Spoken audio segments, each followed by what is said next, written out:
ಹರಿ ಓಂ ನಮಸ್ಕಾರ ವೀಕ್ಷಕರೇ. ಇವತ್ತಿನ ದಿವಸ ವೇದಾಂತದ 10 ರಹಸ್ಯಗಳು ಎಂಬ ಗ್ರಂಥವನ್ನು, ಇದು ಗುರುಗಳ 181ನೆಯ ಗ್ರಂಥದ ಲೋಕಾರ್ಪಣೆಯ ವಿಶೇಷ ಕಾರ್ಯಕ್ರಮ. ಗ್ರಂಥಬ್ರಹ್ಮರಾದ ಸದ್ಗುರುಗಳಾದ ಶ್ರೀ ಸುಬ್ಬರಾಯ ಶರ್ಮರವರು ಲೋಕಾರ್ಪಣೆ ಮಾಡಿದ್ದಾರೆ. ಈ ಒಂದು ಶುಭ ಸಂದರ್ಭದಲ್ಲಿ ನಾವು ಅಲ್ಲಿ ಭಾಗವಹಿಸಲು ಹೋಗೋಣ. ಅತ್ಯಂತ ವಿಶೇಷವಾದ ಕಾರ್ಯಕ್ರಮ ಇದು. ವೇದ ಬ್ರಹ್ಮರು ಆದ ಸುಬ್ಬರಾಯ ಶರ್ಮರು, ನಾದಬ್ರಹ್ಮರ ಅನೇಕ ಸಂಗೀತ ವಿದ್ವಾಂಸರುಗಳು ಸೇರಿದ್ದಾರೆ. ಹಾಗೂ ತ್ರಿವೇಣಿ ಸಂಗಮವಾದ ಭಕ್ತಿಯ ಸುಧೆಯು ಅಲ್ಲಿ ತ್ರಿವೇಣಿ ಸಂಗಮವಾಗಿದೆ. ಇದು ವಿಶೇಷ ಕಾರ್ಯಕ್ರಮ. ಈ ಕಾರ್ಯಕ್ರಮಕ್ಕೆ ನಾವೆಲ್ಲರೂ ಈಗ ವೇದಾಂತ ನಿಲಯ ಸಾಕಮ್ಮ ಗಾರ್ಡನ್, ಜಯನಗರ, ಬಸವನಗುಡಿಗೆ ಹೋಗೋಣ. ದಯಮಾಡಿ. ಹರಿ ಓಂ ನಮಸ್ಕಾರ.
ನಮ್ಮ ವಿದ್ಯೆಯನ್ನ ಪ್ರದರ್ಶನ ಮಾಡ್ತೀವಿ ಅಥವಾ ಇನ್ನೇನೋ ಬರವಣಿಗೆಯನ್ನು ಪ್ರದರ್ಶನ ಮಾಡ್ತೀವಿ.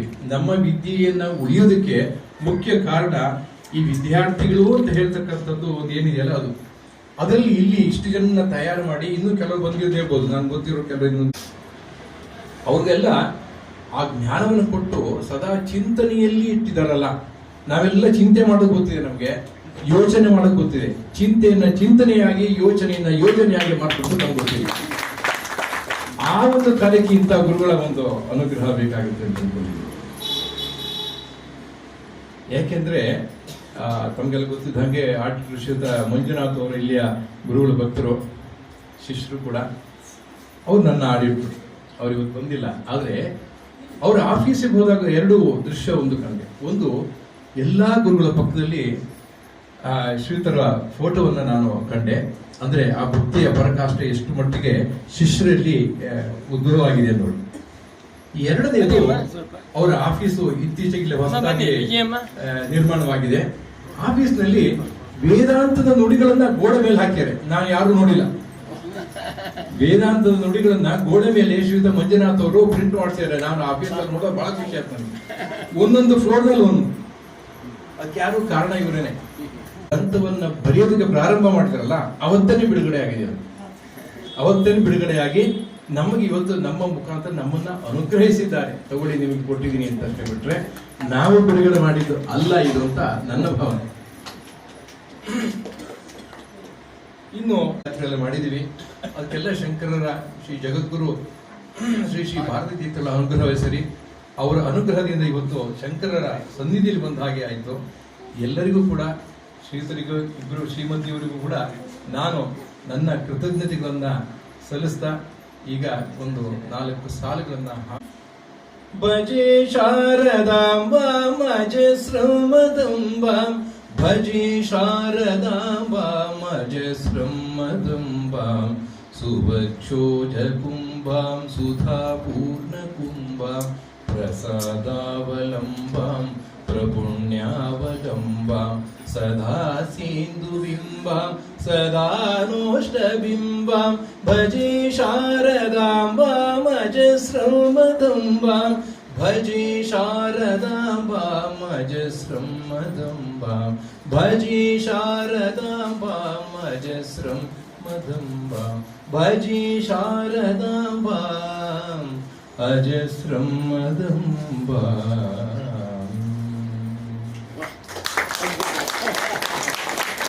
ಜ್ಞಾತಿ ಪಾತ್ರತಾಂ ಪಾತ್ರತ್ವ ಧನಮಾಪ್ನೋತಿ ಧನ ಧರ್ಮಂ ತತಸ್ಸು ಅನ್ನುವ ಸೂಕ್ತಿಗೆ ಜ್ವಲಂತ ಉದಾಹರಣೆಯಾಗಿದ್ದಾರೆ ವಿದ್ವಾನ್ ಶ್ರೀಕಂಠ ಭಟ್ಟರು. ಕಾರಣ ಏನು ಅಂದರೆ, ನನ್ನ ಸಂಬಂಧ ಬಂದು ಒಬ್ಬ ಸಂಗೀತಕಾರನಾಗಿ, ಒಬ್ಬ ವೇಣುವಾದಕನಾಗಿ, ನಾದದ ಜೊತೆ ನನ್ನ ಸಂಬಂಧ ಇದೆ. ಆದರೆ ನಾದ ಮತ್ತು ವೇದ ಎರಡೂ ಒಂದೇ. ನಾದ ಮತ್ತು ವೇದ ನಾನು ತಿಳ್ಕೊಂಡಿರೋದು, ವೇದದಲ್ಲಿ ಬರುವಂಥ ಸ್ವರಗಳು ಇದೇ ನಾದದ ರೂಪ. ಹೀಗಾಗಿ ಎಲ್ಲೋ ಒಂದು ಕಡೆ ಸ್ವಲ್ಪ ಅದನ್ನು ನೋಡಿ ನಮಗೆ ಈ ಸ್ಥಾನ ಕೊಟ್ಟಿದ್ದಾರೆ ಅಂತ ನನಗೆ ಅನಿಸಿತ್ತು. ವೇದಾಂತದ ಬಗ್ಗೆ ಹೆಚ್ಚಾಗಿ ಓಪನ್ ಬುಕ್ ಅಂತ ಏನು ಹೇಳ್ತೀವಿ, ತೆರೆದ ಪುಸ್ತಕ, ಅದನ್ನು ನಮ್ಮ ಎದುರಿಗೆ ಅವರು ಇಟ್ಟಾಗ ಅದರಲ್ಲಿ ಎಲ್ಲನೂ ಇದೆ. ಅದು ನಮಗೆ ಅದನ್ನು ಓದಿದ ತಕ್ಷಣ ಅಥವಾ ನೋಡಿದ ತಕ್ಷಣ ಅರ್ಥ ಆಗುತ್ತೆ ಅಂತ ಹೇಳೋಕ್ಕೆ ಸಾಧ್ಯನೇ ಇಲ್ಲ. ಯಾಕೆಂದರೆ ಶ್ರೀ ಶ್ರೀ ಸಚ್ಚಿದಾನಂದ ಸರಸ್ವತಿ ಅವರು ಕೊಟ್ಟಂಥ ರಹಸ್ಯಗಳನ್ನು ನಮಗೆ ಈಗ ಅವರು ದಯಮಾಡಿದ್ದಾರೆ. ಅದನ್ನು ನಾವು ಎಷ್ಟು ಕಾಲ ಅದರ ಬಗ್ಗೆ ನಾವು ಯೋಚನೆ ಮಾಡಿ ಅದನ್ನು ನಾವು ತಿಳ್ಕೋಬೇಕಾದ್ರೆ ಭಾಳ ಸಾಧನೆ ಬೇಕು. ಗುರುಗಳು ಅದನ್ನು ಸಾಧನೆ ಮಾಡಿದ್ದಾರೆ, ಹೀಗಾಗಿ ನಮಗೆ ಅದನ್ನು ತಿಳಿಸ್ತಾ ಇದ್ದಾರೆ. ಸೊ ಇದರ ವಿಮರ್ಶೆ ಮಾಡಿ ಇದ್ರ ಬಗ್ಗೆ ಹೇಳುವಂಥದ್ದು ನಮಗೆ ಭಾಳ ಸಮಯ ಹಿಡಿಯುತ್ತೆ. ಇದು ಅಷ್ಟು ಬೇಗ ಆಗುತ್ತದಲ್ಲ, ಇದು ತುಂಬ ಸಮಯ ಬೇಕು. ಮತ್ತು ಮೇಲಾಗಿ ಈಗ ನಾವು ನೋಡ್ತಿರೋದು ಇಂಥ ಒಂದು ಸಣ್ಣ ಗುಂಪು ಅಂತ ಹೇಳಬಾರ್ದು. ನಾವು ಇಷ್ಟು ಒಂದು ಭಕ್ತಿ ಇಟ್ಕೊಂಡು ಎಲ್ಲರೂ ಇಲ್ಲಿ ಸೇರಿ ಗುರುಗಳ ಜೊತೆ ಇಂಥ ಕಾರ್ಯಕ್ರಮ ಮಾಡಿ ಇದೆಲ್ಲ ಅಷ್ಟು ಒಂದು ಸಕ್ಸಸ್ಫುಲ್ಲಾಗಿ ಮಾಡೋದು ಅಷ್ಟು ಸುಲಭ ಅಲ್ಲ. ಮತ್ತು ಇದು ಒಂದು ವೇದಾಂತ ನಿಲಯ ಅಂತ ಹೇಳಿದಾಗ ದಿಸ್ ಇಸ್ ಡೆಡಿಕೇಟೆಡ್ ಪ್ಲೇಸ್ ಇದು. ಸೊ ಅದು ಅಷ್ಟು ಸುಲಭ ಅಲ್ಲ. ಯಾಕೆಂದರೆ ನಾನು ಇವತ್ತು ನಮ್ಮ ಗುರುಗಳಾದವರು ನನಗೆ ಈ ಸ್ಥಾನ ಕೊಟ್ಟಿರೋದೇ ಒಂದು ಭಾಳ ದೊಡ್ಡ ವಿಷಯ. ಸೊ ಎಲ್ರಿಗೂ ನಮಗೆ ಆ ಅನುಭವ ಆಗಿದೆ. ಹೀಗಾಗಿ ಯಾರಾದರೂ ಅದಕ್ಕೆ ಹೋಗಿಲ್ಲ ಅಂದರೆ ಅವರು ಭಾಳ ದೊಡ್ಡ ಒಂದು ಗುರುಗಳೊಬ್ಬರಿಗೆ ಆ ಒಂದು ಸಮಾನ ಶಕ್ತಿ, ದೈವಿಕ ಶಕ್ತಿ ಇರೋದು. ನಾನು ಮಾತಾಡೋಷ್ಟು ಶಕ್ತಿ ನನಗೆ ಅಲ್ಪ ಸ್ವಲ್ಪ ಏನೋ ಒಂದು ಸ್ವರ್ಗದ ಒಂದು ಗೊತ್ತು ಅಷ್ಟೇ. ಸಂಗೀತನೂ ಅಷ್ಟೇ, ಸಂಪೂರ್ಣತೆ ಸಂಗೀತನೂ ಇಲ್ಲ. ವೇದಾಂತ ಬಹುಶಃ ಇವತ್ತೇನೋ ಇಲ್ಲಿ ಬಂದದ ಒಂದು ಈ ಸ್ವಯೋಗದಿಂದ ಮುಂದೆ ಯಾವ ಜನ್ಮದ ನಮಗೆ ವೇದಾಂತದ್ದು ನನಗೆ ಸಿಗುತ್ತೇನೋ ಅದು ಭಾಗ್ಯ.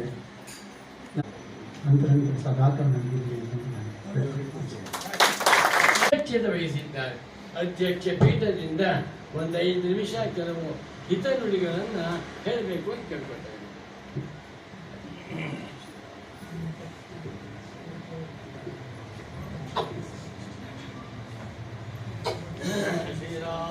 ಗುರುಗಳು ತುಂಬ ದೊಡ್ಡ ಮಾತುಗಳು ಹೇಳಿಬಿಟ್ರು.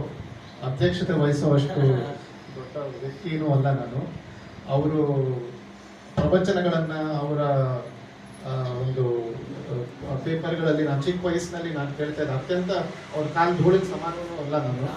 ಅವರು ನನಗೆ ಕೊಟ್ಟಿರೋ ಈ ಭಾಗ್ಯ ಇದೊಂದು ಈ ಕಾರ್ಯಕ್ರಮದಲ್ಲಿ ನಾನು ಭಾಗವಹಿಸೋಕ್ಕೆ ನನಗೆ ಅವಕಾಶ ಮಾಡಿಕೊಟ್ಟಿದೆ. ದೊಡ್ಡ ಪುಣ್ಯ. ಮೇ ಬಿ ನನ್ನ ತಂದೆ ತಾಯಿಗಳ ಆಮೇಲೆ ಗುರು ಹಿರಿಯರ ಆಶೀರ್ವಾದ ಅಂತ ನಾನು ಅನ್ಕೋತೀನಿ. ಆ್ಯಕ್ಚುಲಿ ನನಗೆ ಗುರುಗಳ ಸಂಪರ್ಕ ಆಗಿದ್ದೆ ಆಕಸ್ಮಿಕ.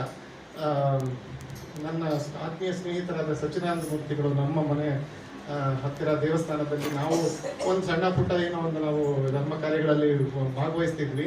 ಅವರು ನನಗೆ ಇದಕ್ಕಿದ್ದಾಗೆ ಫೋನ್ ಮಾಡಿಬಿಟ್ಟು ಗುರುಗಳು ಫೋನ್ ಮಾಡ್ತಾರೆ ಅಂದರು.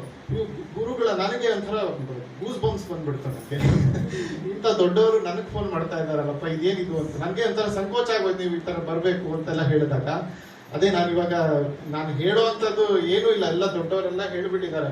ಇಲ್ಲಿರೋರೆಲ್ಲ ಸರಸ್ವತಿ ದೇವಿಯ ಪರಮಾವತಾರಗಳ ಆಮೇಲೆ ಗುರುಗಳಂತೂ ಅದೇ ದೊಡ್ಡವರು ಹೇಳಿದಾಗೆ ಶಂಕರಾಚಾರ್ಯರ ಸಾಕ್ಷಾವತಾರನೇ ಅವರು.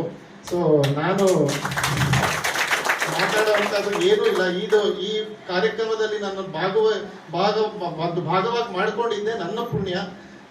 ಇದು ಅದೇ ಹೇಳಿದಾಗೆ ನನಗೆ ಎಷ್ಟೋ ಜನ್ಮದ ಪುಣ್ಯ ಅಂತಾನೆ ಹೇಳ್ಕೋಬೇಕು. ಗುರುಗಳು ನಾನು ಒಂದು ಅಬ್ಸರ್ವ್ ಮಾಡಿದೆ. ಅವ್ರ ಮನೆಗೆ ಕರೆದಾಗ ನನ್ನನ್ನು ಒಂದು ಪರಿಚಯ ಮಾಡಿಕೊಂಡು ಅವರು ನನಗೆ ಅವರ ಲೈಬ್ರರಿ ತೋರಿಸಿದ್ರು. ನನಗೆ ಒಂದು ಅನಿಸಿದ್ದು ಏನಂದ್ರೆ, ಅವರ ಬೇಸ್ಮೆಂಟ್ ಇತ್ತಪ್ಪ, ಅಲ್ಲಿ ಹಳ್ಳ ಇತ್ತು, ನಾವು ಅದಕ್ಕೆ ಹಿಂಗೆ ಕಟ್ಬಿಟ್ವಿ, ಒಂದು ರೂಮ್ ತರ ಎಲ್ಲ ಮಾಡ್ಕೊಂಡಿದೀವಿ ಅಂತಂದ್ರು. ನಾನು ಒಳಗಡೆ ಹೋದ್ರೆ ನನಗೆ ಆಶ್ಚರ್ಯ. ಇಡೀ ಮನೆ ತುಂಬಾ ಬುಕ್ಸು, ಅದು ಎಷ್ಟು ನೀಟಾಗಿ ಅರೇಂಜ್ ಮಾಡಿಕೊಂಡಿದ್ದಾರೆ ಅಂದ್ರೆ ಪ್ರತಿಯೊಂದು ಪುಟಾನು ನೀಟಾಗಿ ಆರ್ಗನೈಸ್ ಮಾಡಿ. ನಾನು ಅದೇ ಹೇಳಿದೆ, ಅವರು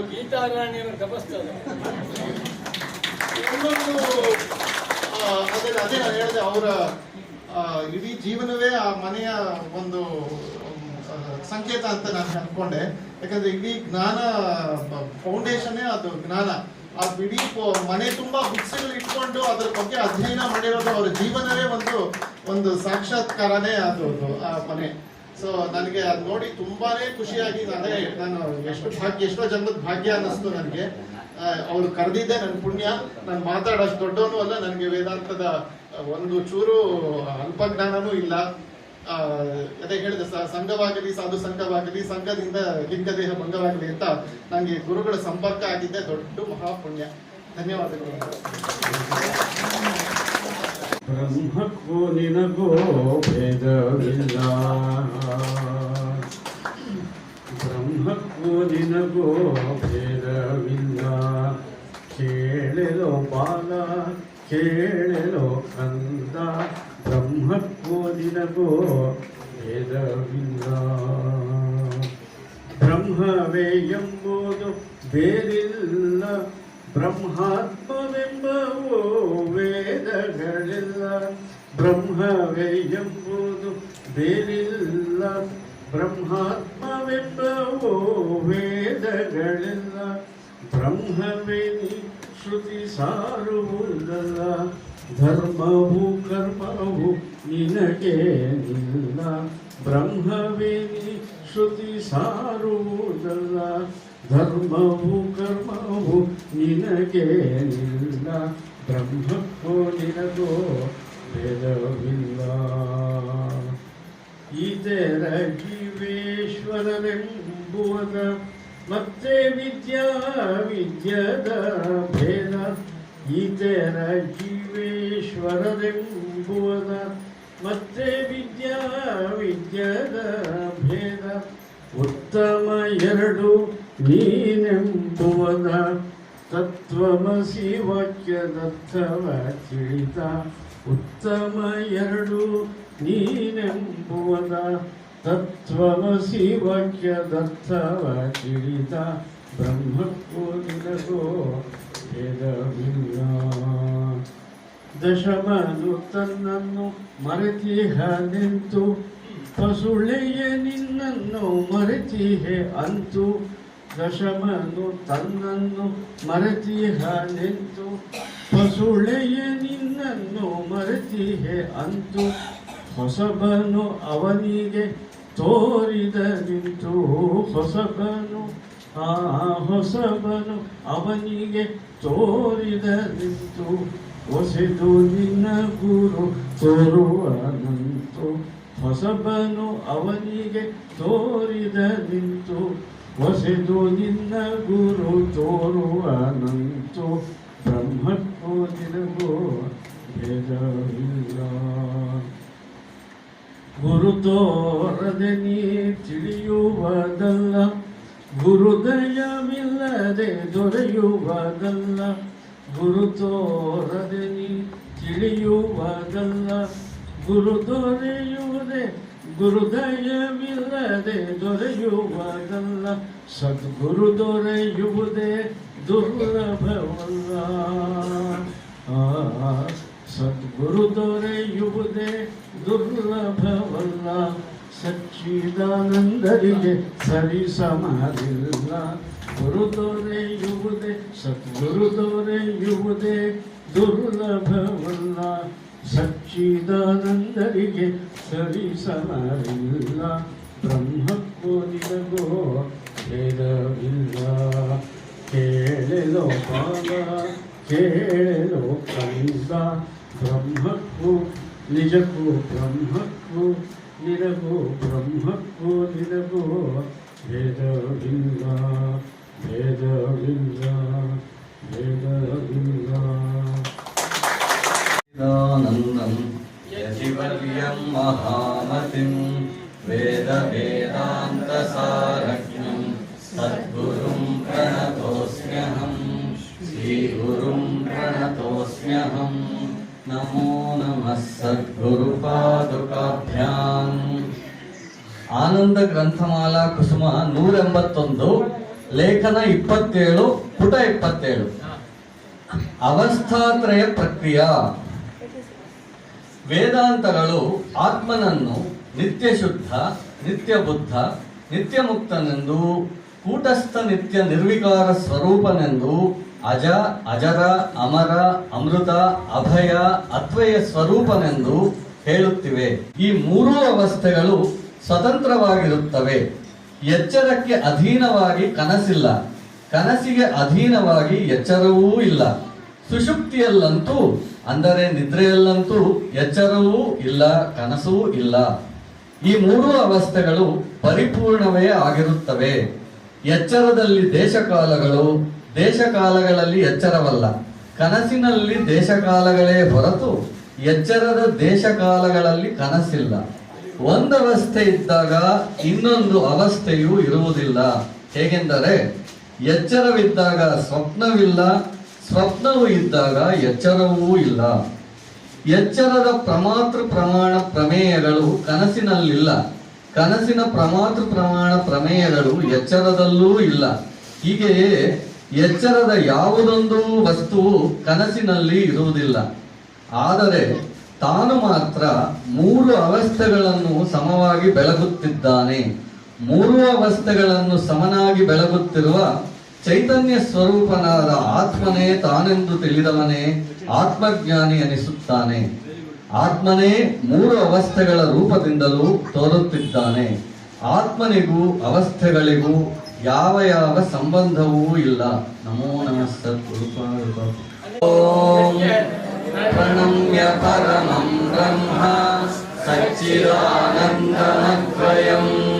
ಅಗಮನಿದ್ರಮ ಸ್ವಪ್ನಂ ಸ್ವಾತ್ಮಭೂತಂ ನಿರಂಜನಂ ಗೌಡಪಾಲಂ ಮಹಾಪ್ರಾಜ್ಞಂ ಶಂಕರಂ ಚ ಜಗದ್ಗುರುಂ ಸುರೇಶ್ವರಂ ಚ ತಚ್ಚಿಷ್ಯಂ ಪ್ರಣಮ್ಯ ಚ ಸದಾ ಮುದಾ ಪಠೇತ್ ಪ್ರತಿದಿನಂ ಸ್ತೋತ್ರಂ ವೇದಾಂತಾನಾಂ ರಹಸ್ಯಕಂ ಬ್ರಹ್ಮಾತ್ಮಜ್ಞಾನ ಸಿದ್ಧ್ಯರ್ಥಂ ಮೋಕ್ಷ ಸಿದ್ಧ್ಯರ್ಥಮೇವ ಚ ಅಧ್ಯಾರೋಪಾಪವಾದಾಭ್ಯಾಂ ನಿಷ್ಪ್ರಪಂಚಂ ಪ್ರಪಂಚಯೇ ಅದ್ವೈತಂ ಪರಮಂ ಬ್ರಹ್ಮ ವೇದಾಂತ ರಹಸ್ಯಂ ಶ್ರೇಯೇ ವಸ್ತುತಂತ್ರಾತ್ಮಜ್ಞಾನಾತ್ ಭವೇನ್ಮೋಕ್ಷೋ ನ ಕರ್ಮಭಿಃ ವಸ್ತುತಂತ್ರಾತ್ಮಜ್ಞಾನಾತ್ ಭವೇನ್ಮೋಕ್ಷೋ ನ ಕರ್ಮಭಿಃ ಅಧ್ಯಾಸಸ್ಯ ಪ್ರಹಾಣಾರ್ಥಿ ವೇದಾಂತ ರಹಸ್ಯಂ ಶ್ರೇಯೇ ಮುಮುಕ್ಷೂಣಾಂ ಮೋಕ್ಷಶಾಸ್ತ್ರಂ ವೇದಾಂತೋ ನೂನಮೇವ ಹಿ ಜ್ಞಾನಮಾರ್ಗೋಪದೇಶೇನ ವೇದಾಂತ ರಹಸ್ಯಂ ಶ್ರೇಯೇ ಅವಸ್ಥಾತ್ರಯ ಮಾರ್ಗೇಣ ಯಮಂ ಸಾಕ್ಷೀತಿ ನಿಶ್ಚಯಾತ್ ತದ್ವಿಚಾರೋ ಹಿ ಕರ್ತವ್ಯಃ ವೇದಾಂತ ರಹಸ್ಯಂ ಶ್ರೇಯೇ ದೃಷ್ಟಿದ್ವಯಾಶ್ರಯೇನೈವ ವ್ಯವಹಾರಾಶ್ಚ ಸಿದ್ಧ್ಯತಿ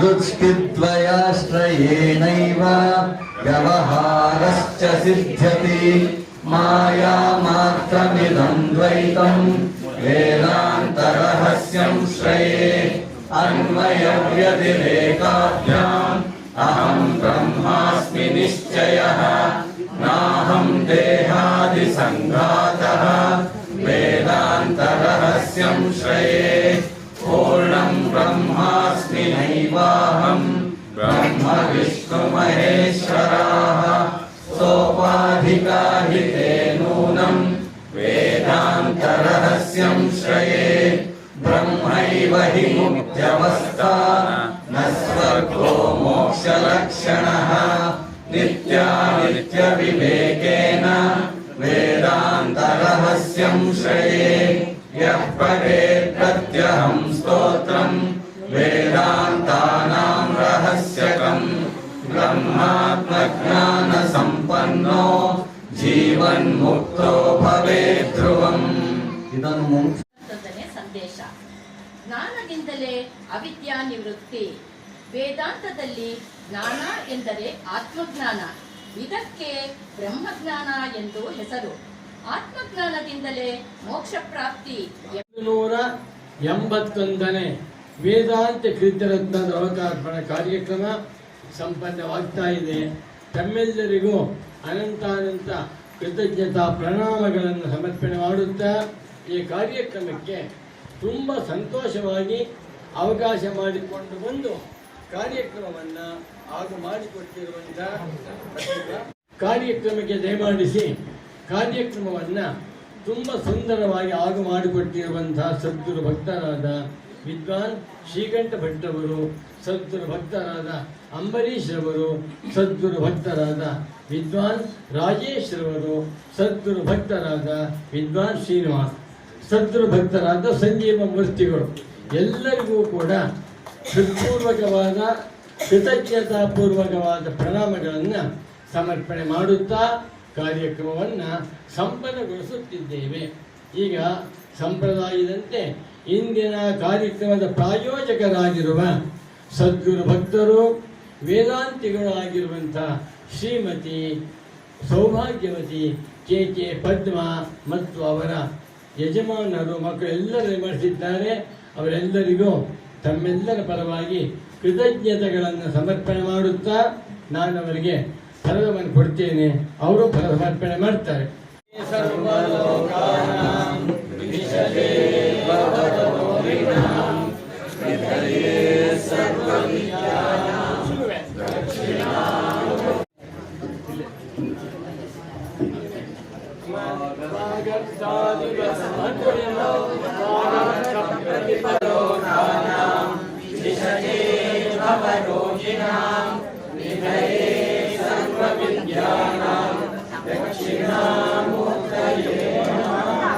ಮಂಗಳಾರತಿ ವಿಷಯ